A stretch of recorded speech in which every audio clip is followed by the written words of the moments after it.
અંકલેશ્વરમાં બિરસા મુંડાની પ્રતિમા પર લાઇટિંગ દૂર કરવા બૂટ પહેરી ચઢેલ કર્મચારીનો વિડીયો વાયરલ થતાં આદિવાસી સમાજ દ્વારા લાગણી દુભાતા આવેદનપત્ર પાઠવ્યું હતું।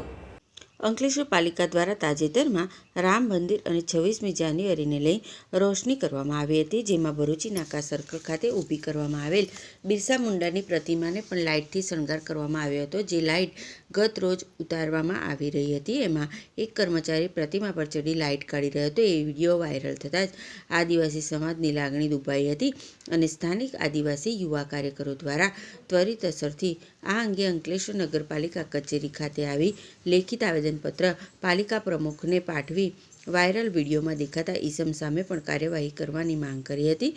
તેમજ પ્રતિમા આગળ બૂટ ચંપલ પહેરીને લોકો ચડી જાય છે, જે અટકાવવાની પણ માંગ કરી હતી। આ ઉપરાંત સર્કલ પાસે લાઇટનો અભાવ છે, જ્યાં લાઇટ લગાવવાની માંગ કરી હતી। જય જોહાર, જય બિરસા મુંડા। તારીખ 22/1/2024 રોજ 22 તારીખે જે રામ ભગવાનની પ્રાણ પ્રતિષ્ઠા હતી, તેના સંદર્ભમાં ધરતી આબા ક્રાંતિકારી વીર બિરસા મુંડા પર લાઇટિંગ કરવામાં આવ્યું હતું અને થોડા દિવસ બાદ નગરપાલિકાના કોન્ટ્રાક્ટના કર્મચારી દ્વારા લાઇટિંગ કાઢવામાં આવ્યું છે। લાઇટિંગ એ પ્રકારે કાઢ્યું છે કે પ્રતિમાની ઉપર ચડીને ખંડિત કરવાનો અભાવ લાગે છે। જો પ્રતિમા ખંડિત થશે તો જવાબદારી કોની રહેશે? આ રીતે આદિવાસી સમાજની લાગણી ડૂબાઈ છે અને નગરપાલિકાને વારંવાર રજૂઆત કરવા છતાં ત્યાં લાઇટનો અભાવ છે।